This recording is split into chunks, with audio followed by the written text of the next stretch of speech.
Living the dream, you? Good. Mark, still here? Hey, buddy, we're about to go live on Facebook. Can I do the intro again? Would that be okay? I'm fine with it. As long as our WATD live people are listening and they don't mind, they get 3 tonight. Oh, right. You guys ready? Ready on ATD? Here goes Mark. You might remember what he's going to say. Here he goes. Ladies and gentlemen, welcome to the Dr. Joe Show. Yay! Yay! So for all you did it, Mark. What did you want to say? We are on 2 mediums at the same time right now. We are on Facebook Live on the Dr. Joe Show, and we are on ATD streaming live on their whole platform. That's fantastic. So, Gene, it's a little bit different than WBUR, but we're still here. So, what I wanted to talk with you. Reintroduce Dr. Beresin for our Facebook listeners too, and the ATD listeners. We apologize. We tried our best to get them going at the same time, but it's now 8:20, and we're close. We're close, Dr. Joe. It's actually 8:26, but we're good. We're good. So I just want to again introduce Dr. Eugene Beresin, who is my training director for my Child and Adolescent Psychiatry Fellowship at MGH McLean. I will admit it's 1993 to 95. So we're looking at, what's that, almost, is it 25 years now? Yeah. Whoa, 25 years ago. And Dr. Beresin really has been an influential person in my career and my thinking, but is now the executive director of the Clay Center? Yes, that's right. And you want to tell them a little bit what the Clay Center is? Oh, absolutely. The MGH Clay Center for Young Healthy Minds is an online website that provides blogs, podcasts, and videos to support the emotional, social, and behavioral well-being of young people. It's largely geared for parents and caretakers, but actually a lot of young, folks, adolescents and college-age kids are tuning in and listening to our stuff. Yeah, and it's great. And I also know that you have so many different guest authors who are writing blogs for you and all sorts of things. It's really terrific. How do they get there, Gene? Oh, well, they contact me. Right. they just ask. But is there a website? Yeah. The website is mghclaycenter.org. We've got about almost 400 blogs and probably about 3 or 4 seasons of podcasts, and we have a YouTube channel, MGH Clay Center, for a whole bunch of videos and lots of material. Yeah, it's really terrific, folks. It's a great resource, and that's part of why I want to have Dr. Beresin here tonight, because we're still talking about the coronavirus, the effect on our lives, and especially on adolescents and kids who are not in school and are at home. And parents have an opportunity now, I think, to maybe reconnect in ways that we were all moving so fast, we just didn't have the time to do it. So let's slow down and do it. So what I wanted to talk about first, and Mark, can you just check with Ben that we can go over our first break a little bit, because we're just getting started here? Ground control, Major Tom, Ben Nipitons. Are we able to just blow through the WATT ad so we can keep going with Dr. Beresin here? Or should we just take a first break right now, and then we can just go for it? Mark, what's our beneficent say? Are we ready for a break? Are we ready for a break, Dr. Joe? So Dr. Beresin, my apologies, but my sponsors, even though you are my mentor from the years before, my sponsors still have an enormous influence on my life today. So what we are going to do, we're going to take a quick break. And Facebook fans, stay there. WATD folks, we'll be right back. Hey. So Gene, we're actually still live on Facebook. So let's give Facebook a little. Remember the sign, Dr. Joe. When I go like this, I wanna interrupt you. I'm doing it. Okay. Where can you find the podcast? Remember, I sent you a little chat here too. See that? Where can we find the podcast? Hey guys, Facebook Live. We're going to keep going, but we may have to repeat some of the stuff for the radio too, okay? Dr. Joe? That's fine with me. Let's go. So, Gene, where do we find the podcast? Oh, the podcasts are all on the web page, and you can also get them through the YouTube channel. Actually, we got podcasts on iTunes, on Stitcher, on TuneIn, on SoundCloud. So you just go. The name of the podcast is called "Shrinking It Down." Mental I health, love it. mental health made simple. That is great. Shrinking it down, mental health made simple. I want to also just give a shout out because Dr. Beresin was part of a band that used to play. Is. Oh, I'm so sorry. It's still because I didn't know it still exists, and it's still in existence. Absolutely. You Yeah. want to tell them a bit about that? We're playing all these canceled events. No, we are Pink Floyd and the Transitional Objects, and we play at national meetings, and we play at weddings and bar mitzvahs. Anything you want, you let us play, and we'll just play. Yeah, isn't that great? Pink Floyd and the Transitional Objects. It's a very shrinky kind of joke, and I love it. We're all child psychiatrists. It's a matter of 3 or 4 people are graduates like you. That's right. That's us. And so I'm getting a signal from Mark. Was this 5 fingers, so 10 fingers, so I'm not meant to talk at all? We're going 5 seconds. We're going live 5.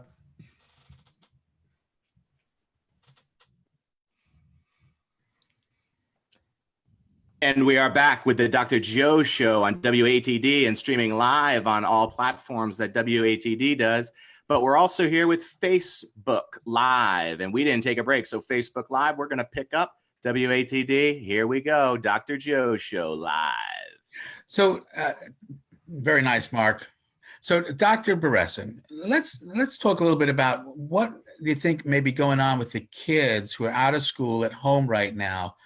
What about the possibility that they may get sort of depressed? I think they will at some point, but there's a lot of different kinds of depression. I mean, right now it's a novel situation. They have tons of time. They're doing relaxing. They're playing video games. They're watching TV. They're binge watching on Netflix. I mean, all the kids that I've talked with. But there's also the FOMA phenomena. Fear of missing out, and this is a time when I think digital media actually is to the benefit of kids. We all worry about digital media and the downsides of social media, but kids are using all sorts of digital media. They're using Instagram, they're using Snapchat, they're using they're texting, they're using Facebook, and it's an important way for them to stay connected. I think it's actually going to help prevent depression the more they can stay connected. Absolutely. And this is absolutely part of why we are doing so many of the Dr. Joe shows as well, because we are desperately trying to keep our audience connected as well in this time of potential isolation. How can parents help their kids also to thwart off depression when maybe they... Yeah. So here's the thing. I mean, number one is that parents need to control their own anxiety. A lot of times kids will get depressed or anxious when they see their parents worrying, and we're all freaking out. I don't know one parent that isn't worried to death. And so parents need to control their own anxiety. So that means monitor your anxiety, limit the news that you're watching, get enough information so that you're up to date, but turn off the TVs and the smartphones and the computers.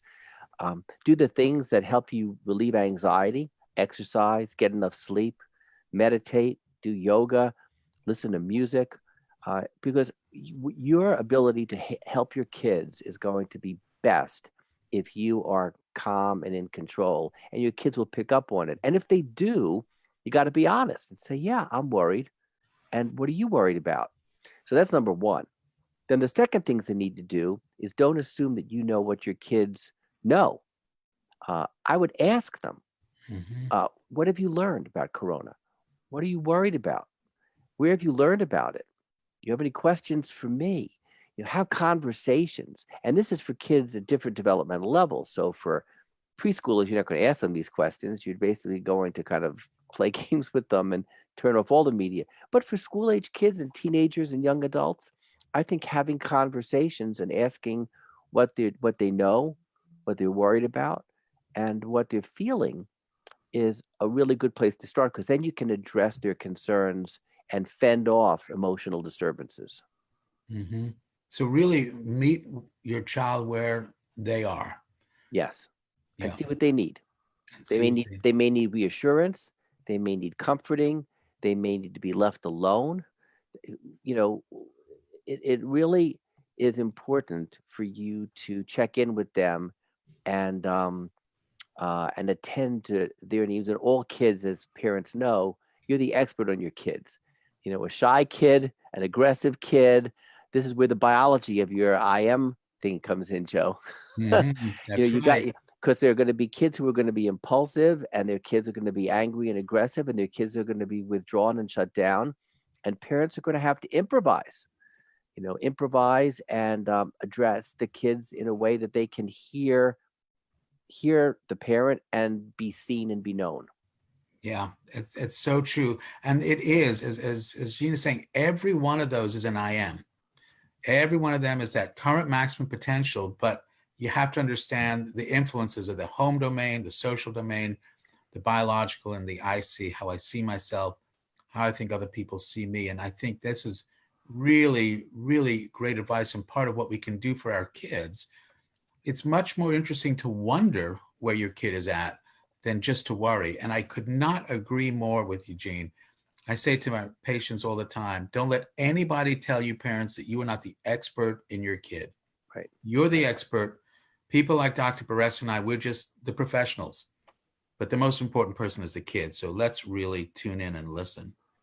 So are there warning signs the parents should look for just in general for depression? I mean, not Yeah. just confined to COVID. Right. And again, there's clinical depression, and the kids who have had histories of depression are more prone to that. But if you see your kid, so what are the signs of depression? You see a change in mood, and for kids, it's usually not sadness and hand wringing like adults. It's more of irritability and crabbiness.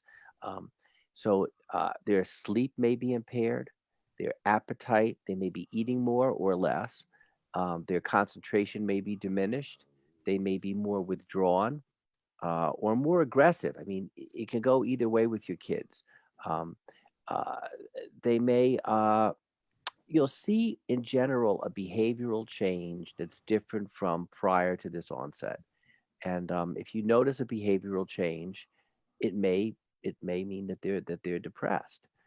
So you have to ask, and you have to ask how they're feeling, and let them tell you. Yeah, I think a lot of parents get afraid to ask, in part because they don't want to hear what their kid has to say, or they don't know how to manage it once they hear it.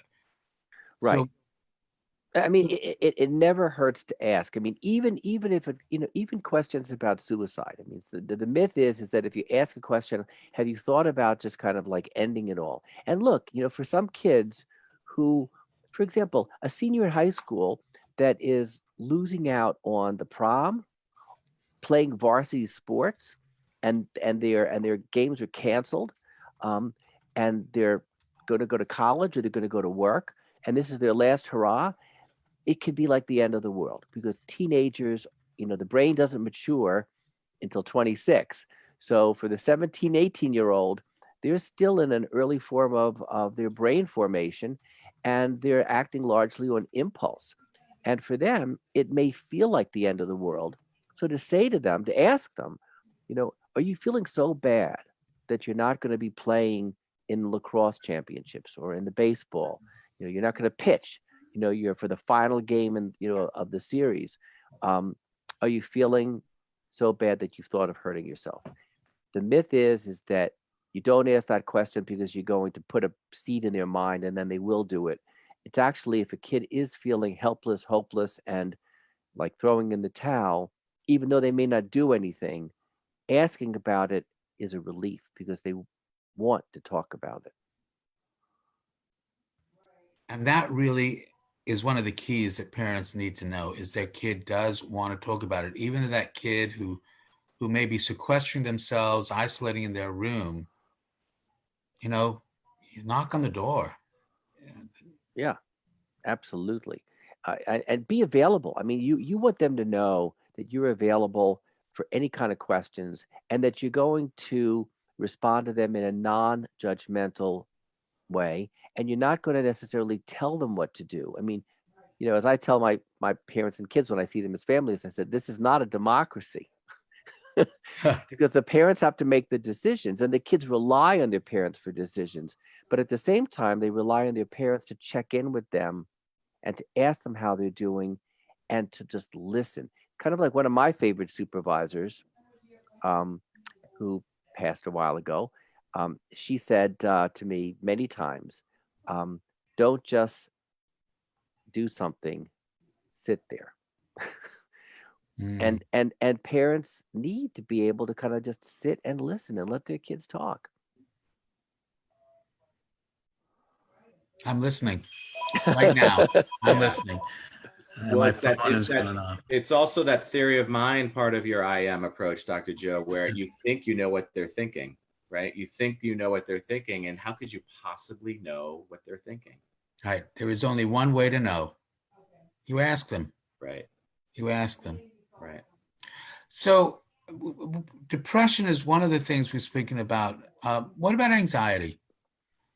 Well, anxiety is just, it's probably more important in this situation than depression. I mean, anxiety, the root of anxiety is, the fight or flight response, where we get ready to survive or, in one way or another. We're all triggered in that way. So anxiety is not a bad thing.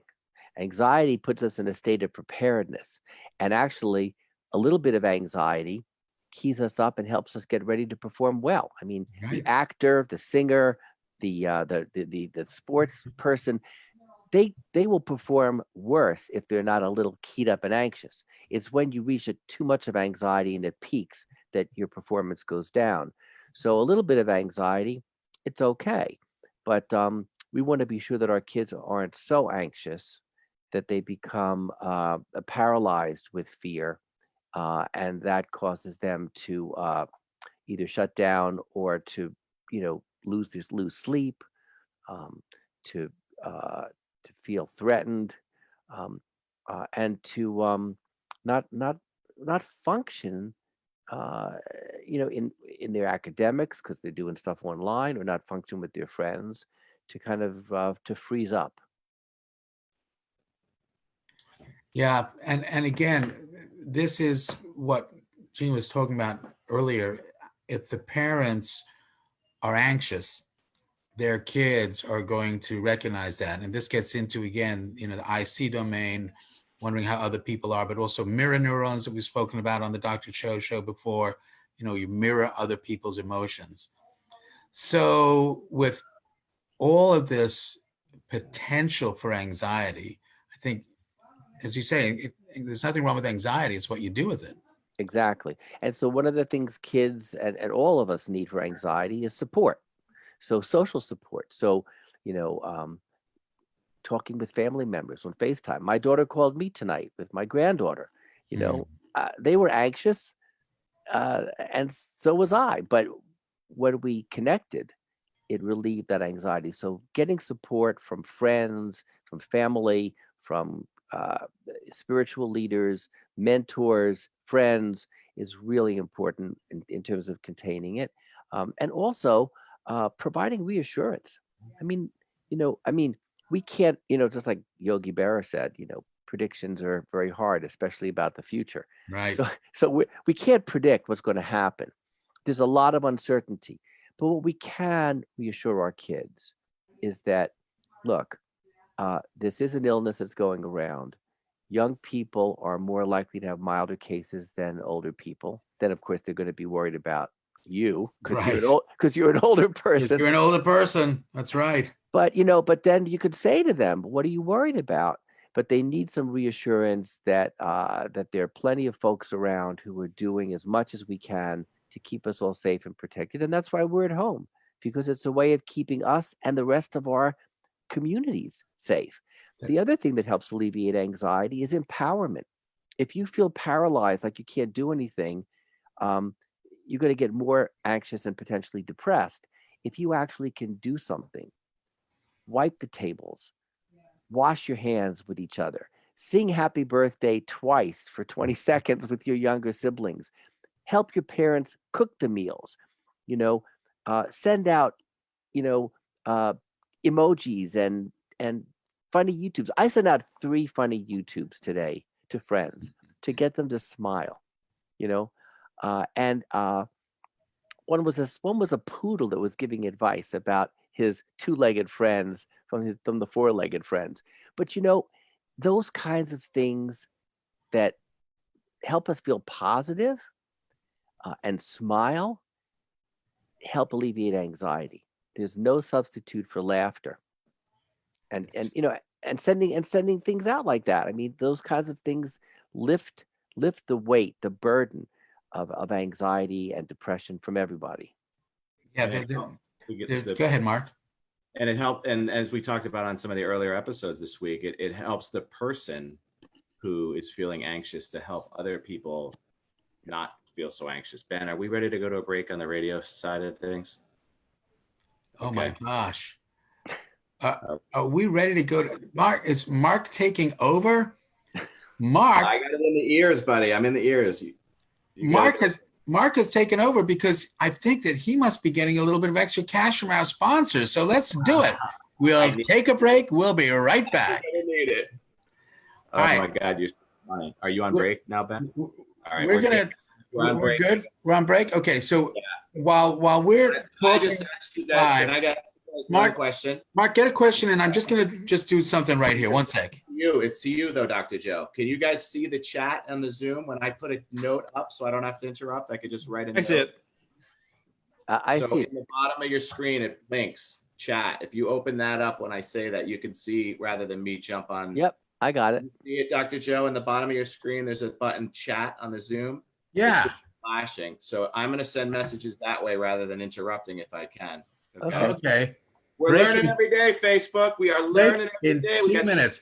Yeah, just our Facebook fans all know this, Gene, but we have been posting things for the last week, in part trying to figure out how to do this Zoom thing. Yeah. And tonight was yet another wonderful experience and education for all of us. And it is finding the humor in that. Well, also, we added a whole new medium today, by the way. I've got like people talking in my head in addition to the other people talking in my head. I actually have the radio talking in my head right now, and he's getting ready to come back in like 2 minutes, I think he said, but I'm not sure. So, right.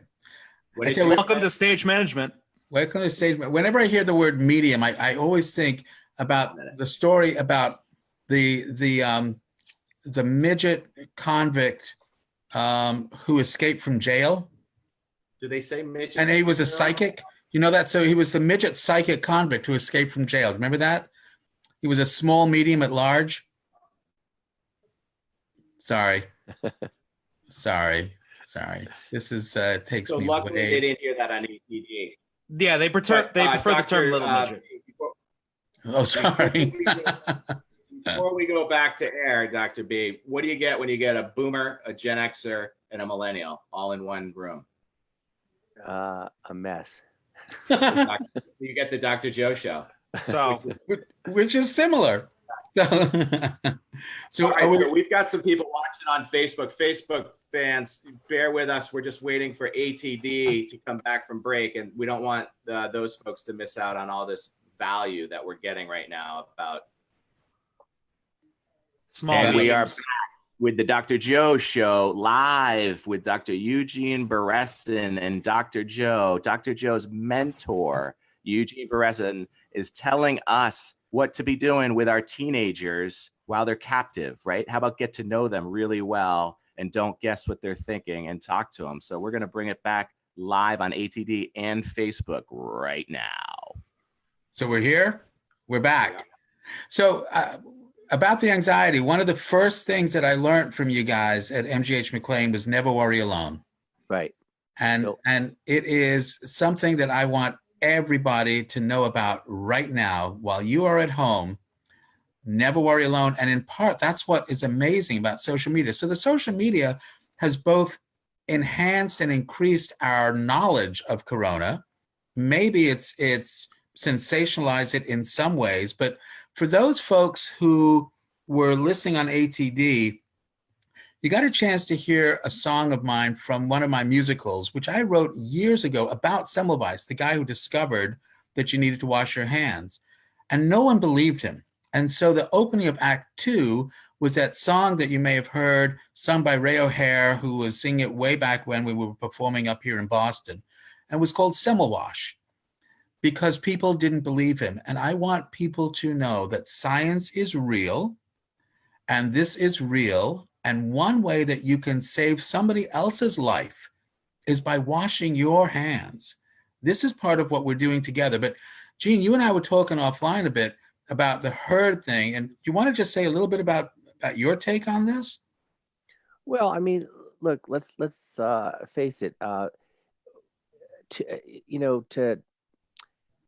The scary thing is that for this virus to go away, we need to develop herd immunity. And what herd immunity means, about 2/3 of the population, 60% or more, have to get infected so that they can develop the immunity, and that quantity eliminates the hosts that the viruses can actually live and thrive in. Either that or develop a vaccine. Now, a vaccine is realistically 18 months away, no matter what people say. And even with a vaccine, we know with the flu vaccine, for example, it's hit or miss. I mean, sometimes it's effective and sometimes it's not so effective. So I think all of us need to, be prepared that we're going to catch it. Now, the good news is that 80% of cases are on the milder side, even for older people. But with that said, what we want to do, the reason people talk about flattening the curve, is we want to spread out the time that people will actually get like a cold, because a coronavirus is a very severe cold, and that will build the immunity, and that will help it go away. So be prepared, and in time, we're also going to learn a lot more about how to stop the serious side effects. I mean, they're looking at things that people have pneumonia. So they're looking at chloroquine, which is a malarial drug. They're looking at various other things that help people that have severe cases. We've got a lot of people working 24/7 trying to study what can actually make things better. And so the longer we stretch this out, when we do get it, there'll be a lot more ways of helping to take care of us and for us to take care of ourselves. Right. So let me just clarify what appears to be sort of a contradiction by saying we need to have enough people in our community to catch it for us to have this thing called a herd immunity, HERD, not I've heard of an immunity, but herd immunity. And yet we're being asked to isolate. Right. So how do we sort of manage the paradox? And it's what Gina's saying is that if too many people get this at the same time, it's going to overwhelm our healthcare. So it's sort of weird, but we want just a few people to get it. Right. But then we want most people to get it. To get rid of the virus, short of a vaccine, we want most people to get it, but not all at the same time. Exactly. That's why they say flatten the curve. When they say flatten the curve, what that means is if you don't have a big peak, if you spread it out over a long period of time, then you allow the hospitals and the first responders and the doctors and the nurses to actually take care of it. And when the doctors who've gotten it and tested positive get over it and they come back, those folks are going to be more capable of taking care of sick people because they've got the immunity. So what we really want to do is have a gradual exposure, and we don't want to enforce an exposure, but the more gradual the exposure is, the more people we have known to be immune, and then those people can be recycled and come back and take care of sick folks. And we're spreading it out. Right. Yep. So we've got about 5 minutes left tonight. I want to just touch real quick, although it's not a quick subject, on adolescent substance use, because I know that that's also an area of interest. And we have spoken a bit about this, the vulnerable adolescent brain. What can parents do? And I know that you and I have maybe some disagreement on whether kids are going to be using or not. So let's talk about that for the last few minutes. What do you think? I think, look, not just kids using, adults using. I mean, there's been this stuff in the news around Boston about keeping the recreational marijuana sites open. Interestingly, the liquor stores have stayed open. Now, all the other businesses are closed. Why are the liquor stores open? Okay. Alcohol dependency, right? Well, because alcohol is a very good anti-anxiety medication. However, when done in excess, it's very significant. It impairs the immune system, and it goes away. It's eliminated from the body in 4 to 6 hours. So you get this rebound of anxiety, and then you drink more. So substances are a way that people forever have used to help calm themselves down.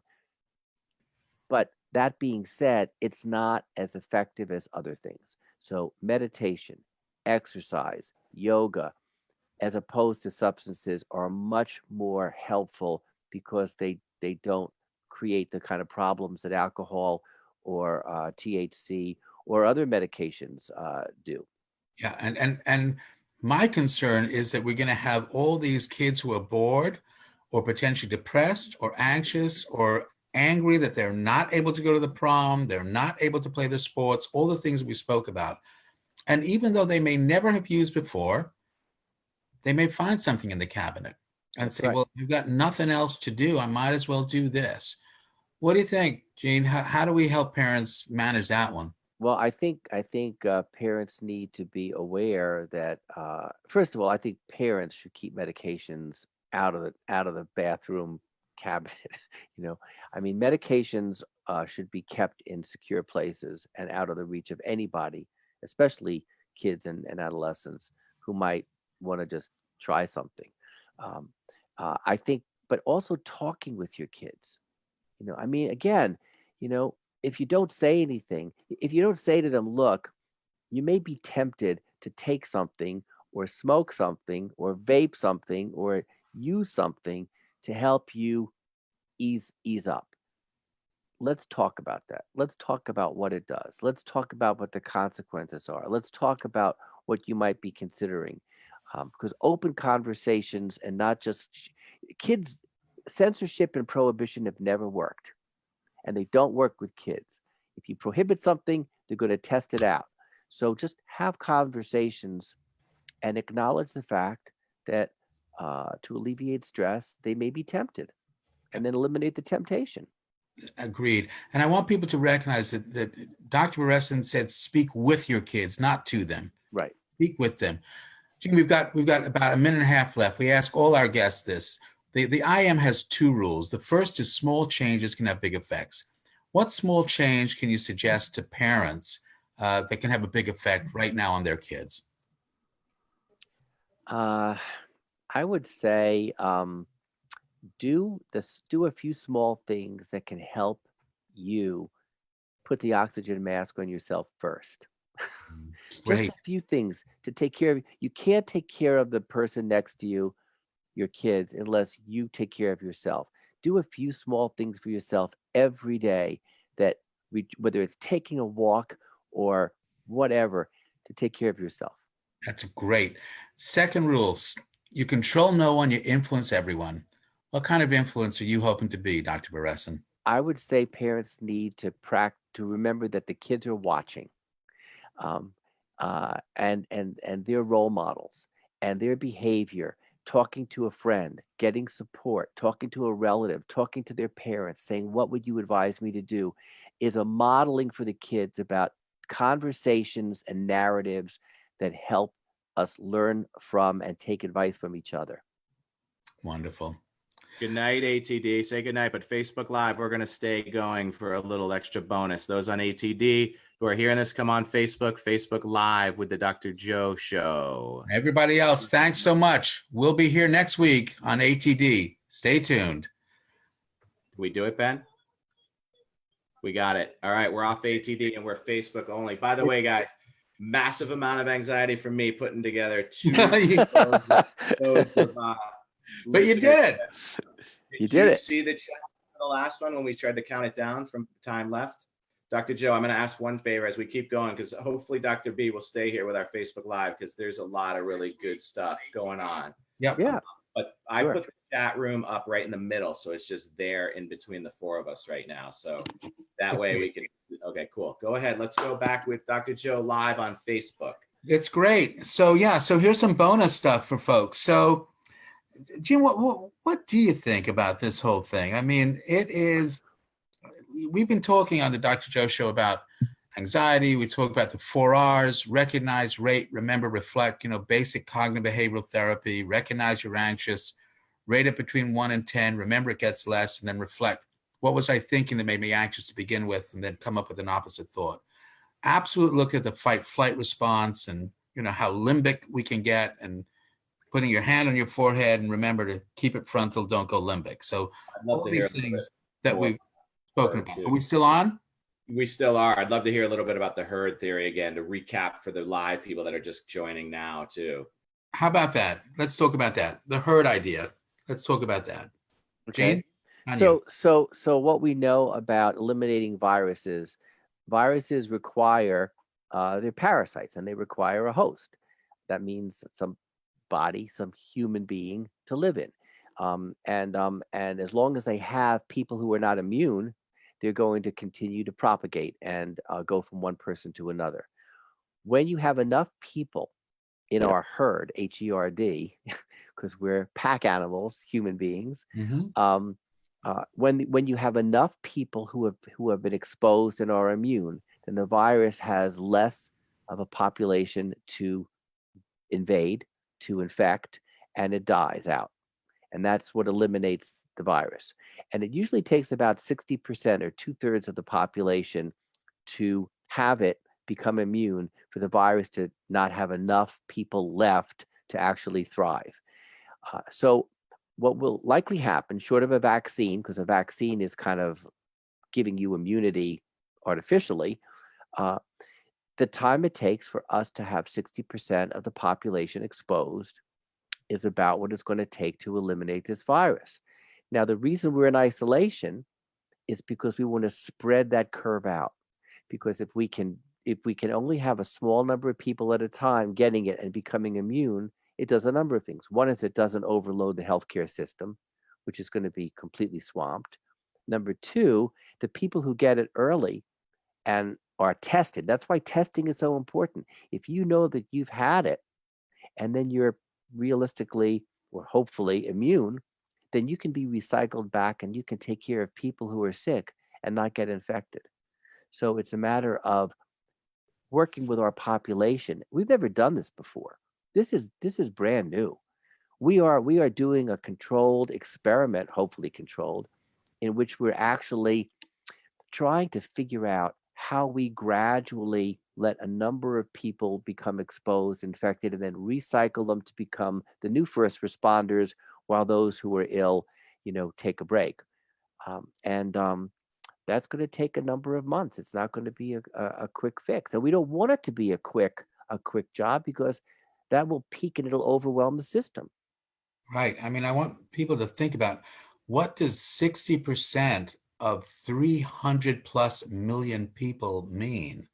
I mean, this is a huge number. We don't have the hospital beds, the facilities to care for that many people all at once. Over time, we do. And we can help by taking care of each other. This is part of being a social animal, and this is part of why we really need to listen. This, Semmelweis had it right, and no one believed him then. Let's not make that same mistake again. Yeah. Can I ask a question, Dr. Joe?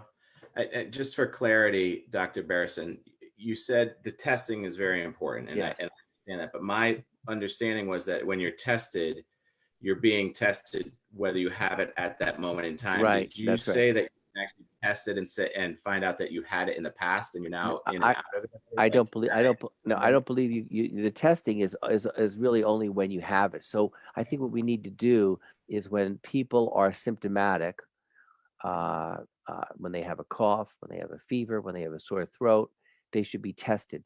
If you test positive, then you know that you're one of the people who will go through whatever you're going through with the illness and then potentially be immune so that you could go back out and help others.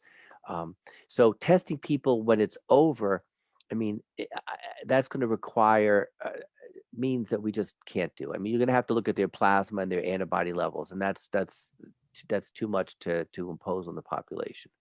But are you saying that if they are tested positive at one point in time, they're immune, they can't get it a second time? Well, we don't know for sure. I mean, what most of the experts are saying is, if this coronavirus, which is it's the same virus, it's a different strain, but it produces the common cold. And for each strain of a virus that we know of, in this category, there has been shown to be immunity. Now, we don't know whether this particular strain, but if we assume that that's the case, and if scientists find out that it does in fact produce immunity by looking at the blood, the plasma of people who have had it, and they see that they're antibodies, then we know that that's going to take a little bit of time to actually know whether immunity develops. So, but there's been enough people that have had it that they can start testing plasma and such, right? They absolutely can. But it takes a while to determine. And in fact, one of the treatments that's been used in China and then now is starting in this country is using the plasma of individuals who've had it, who have the antibodies, to give that to people who are sick, and that helps them fight the illness. Because they're getting an influx of the antibody, not the actual virus. That's right. Because what happens, so for people that don't know what an antibody is, the virus is the antigen. Technically, it's the virus comes in, and the immune system produces antibodies or proteins that actually attach to that virus and try to get rid of it. The more antibodies that are available, the more the body's able to isolate the virus. And once the virus is all gone, the antibodies remain in the system, and that prevents you from getting infected again. And those same antibodies could potentially be used in other individuals to help them fight the illness. So how quickly can they figure this out? I don't think anybody really knows that yet, Mark, because we're still in the early days. But just to bring it back to an IM, this is still an IM, folks. This is what the IM idea is about, is that we are always adapting to these 4 domains, and that it's not about whether you're sick and broken, whether there's a pathology, whether there's an illness. What really is happening is your biological domain is responding to the IM of something else, in this case, the coronavirus. The coronavirus has its own IM. It comes in and invades your home domain of your biological domain of your body and tries to take it over. And when it does that, your body says, wait a second, my place. And it creates, as Gene says, these antibodies, these things that are chemicals that we produce that fight off that infection. And then what's cool about our body is we remember them. We remember those ways to fight that infection. So the next time that virus comes in with its own IM and tries to invade our biological domain of our home, our body says, no, we're going to do this a lot quicker. Boom. And we produce these antibodies, and it just fights it off right away. So it can't get to that point where we necessarily feel sick. We're just fighting without even realizing it. I'm pretty much right, Gene? Yeah, that's exactly right. That's exactly right. So are you suggesting people test before they even start feeling symptomatic then, because they might be and they can? Well, that's a very good point, because what we know is that if you're exposed, the incubation period, or the time that the virus is producing and reproducing itself, is about 5.5 days, and about from the time of exposure, and it takes about 11.5 days for you to get symptoms. Between that 5.5 days and 11.5 days, or about a week, you could potentially be transmitting that virus. You don't have symptoms. If you've been exposed, that's one of the criteria for getting tested. So if you've been exposed to someone that has tested positive, you get a test, and if you're positive, then you go into isolation and until you've recovered. On the other hand, if you're symptomatic, if you've got a cough or a fever or a sore throat, you can get tested then, and then we'll also know. So there's 2 times to test. One is when you're before symptoms but exposed to somebody, and the second one is when you actually have symptoms. So how do you suggest folks, because this is what I'm starting to see, is the leper colony, right? So there's the folks that are, oh, I have pneumonia. I mean, keep it on the down low. What should people be doing if they are infected, diagnosed infected, to let everybody know in their world, maybe they weren't locked down in quarantine for the last 14 days because they got it somehow. They went outside their house and got it, or it came into their house or what have you.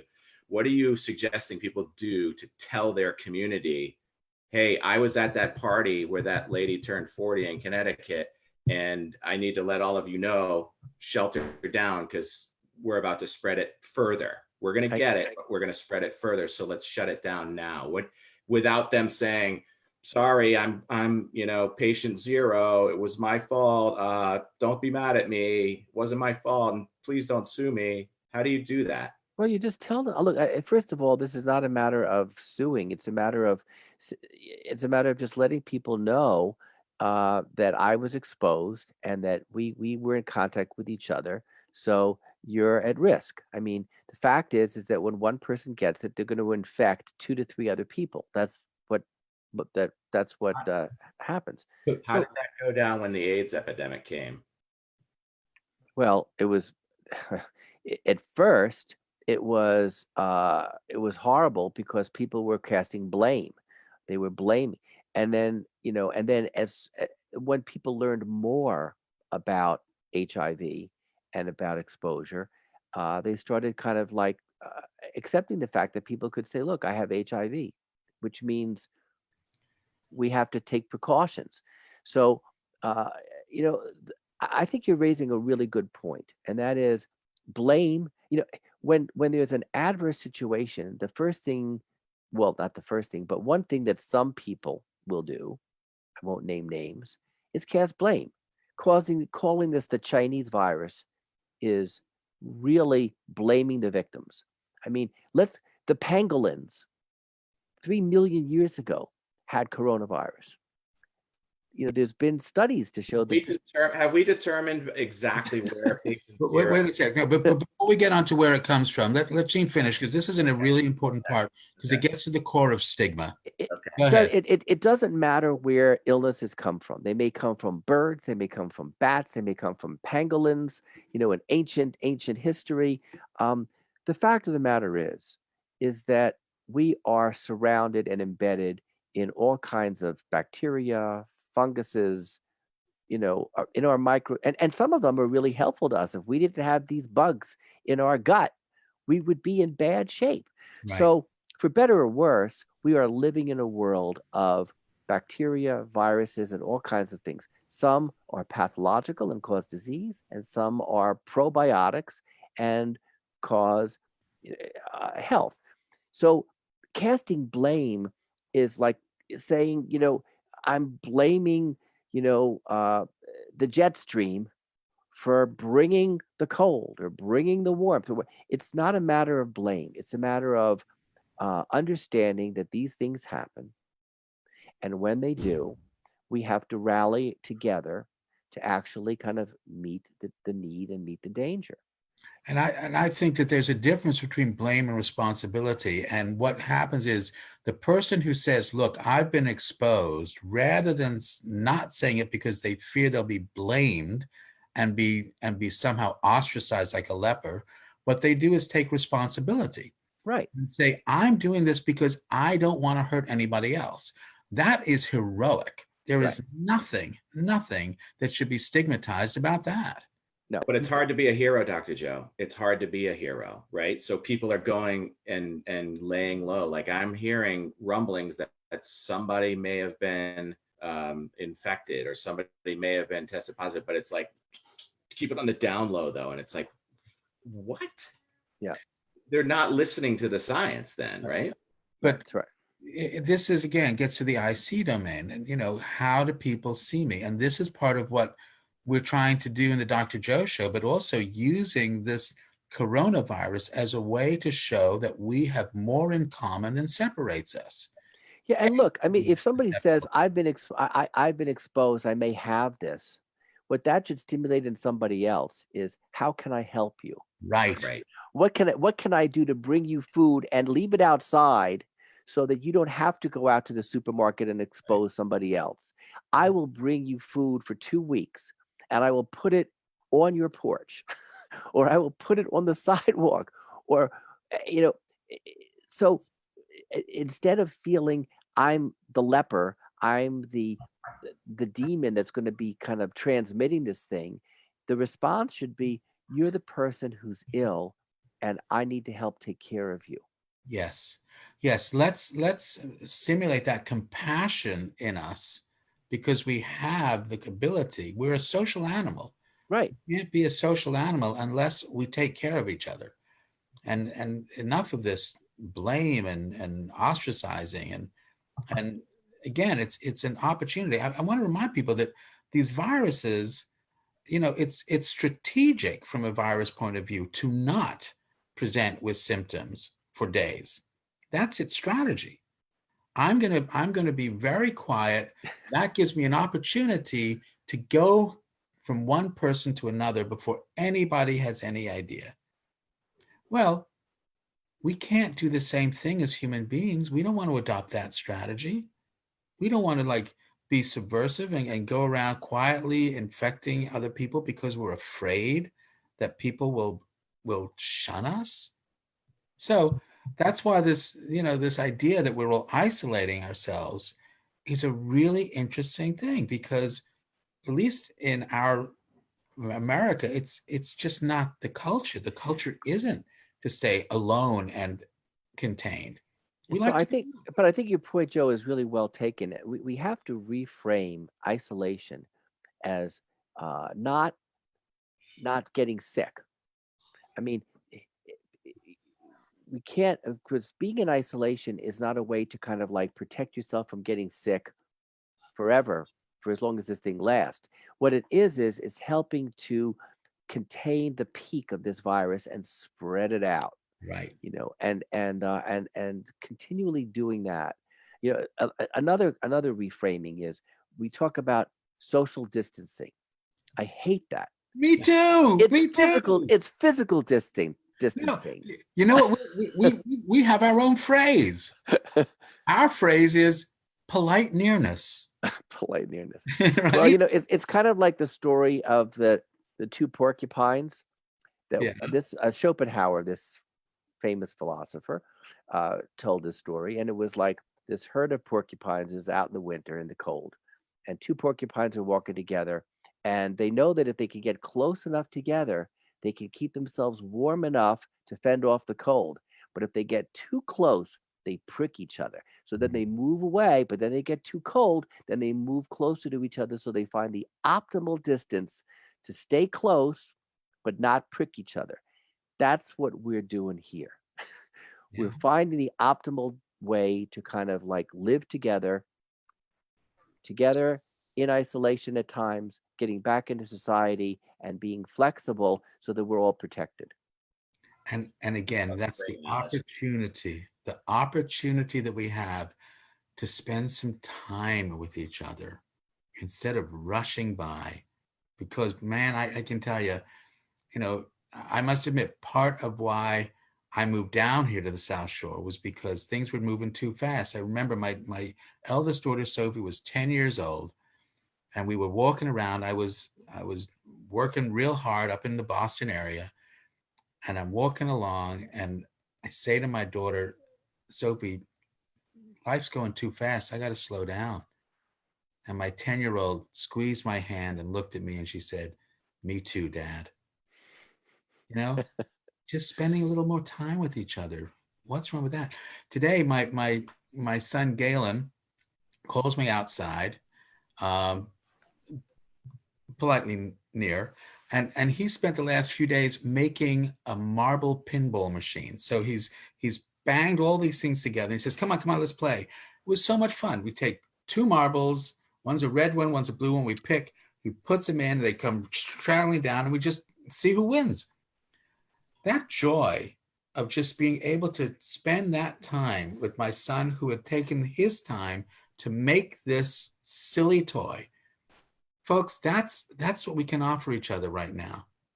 We can offer this joy of just having some fun, being together. And I can't help wondering, and maybe this is sort of nuts, but maybe nature is telling us something too. Maybe nature is saying, slow down.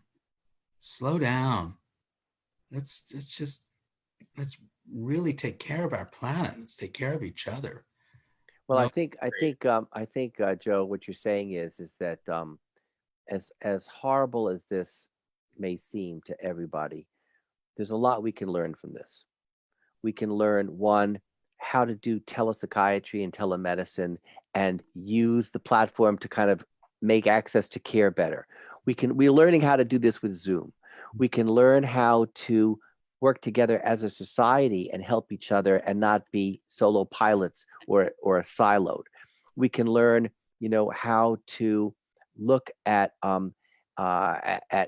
what potentially climate change is doing. We can look at resources. I mean, we're short on masks. We're short on personal protective equipment. We're short on vaccines. We need to learn that maybe we need to stockpile or produce some things to be prepared for these kinds of situations in the future so that we're ahead of the game. So as awful as this seems and as apocalyptic as it may feel like, because we've never been through this before, let's look at what we can learn from this and take that away from the situation so that when this thing is over, we will kind of maintain a new normal. Yeah. Yeah. Again, one of my phrases, let's wonder instead of worry, and let's be reflective instead of reflexive. And for me, the idea that we're doing Zoom all the time is like taking me back to the early 1970s. That picture right above my shoulder, that is me on Zoom, 1972. I love it. And so and I'm seeing all this stuff on Facebook now, people posting, all this Zoom stuff. The theme song's just going through my head all the time. It's lovely. I've met so many new people on Facebook because people who know me say, have you seen this post? It's like, it's hilarious. So yeah, so we are all in this together, and we can do this. It's going to be okay. It's going to be okay. Gene, thanks so much for coming on and for being willing to stay over and for tolerating all of our silliness and unzooming. Technical difficulties. Technical difficulties, but we did it. Dr. Beresin, I really appreciate it. I learned a lot tonight. I can't wait to tell my communities tomorrow. I mean, we do a lot of Facebook Lives and different avenues in business, and to be able to come out and say, I heard about it. If you guys are even close, please let everybody know. So, don't hide, because I know people are hiding. They're feeling the patient zero mentality, the leper, oh no, not me. But I just thought, I wrote down a note too, when you were saying drop stuff off. We had a 5K where Dr. Joe and I were in a local board, and they canceled it, but we were a sponsor, and we have like boxes of Gatorade. So we're going to let the community know, hey, listen, I know you dehydrate, and let us know. We'll drop it off on your door. Just send us a note with the address with a case of Gatorade on your front door. And the other thing I might say before we sign off is for people to kind of come to the Clay Center site and look at the resources that we have. We have a whole page of resources around the Corona situation, but we also have lots of tools for self-care and resilience. And, let's not reinvent the wheel. Let's use the stuff that's out there, not just the Clay Center. There are plenty of places, but I can guarantee that the stuff that we have will help some people. So for the Facebook folks, Gene, you want to just say, we'll post it again, but people are listening live, how do they get to the Well, if you go to www.mghclaycenter.org, that's our webpage.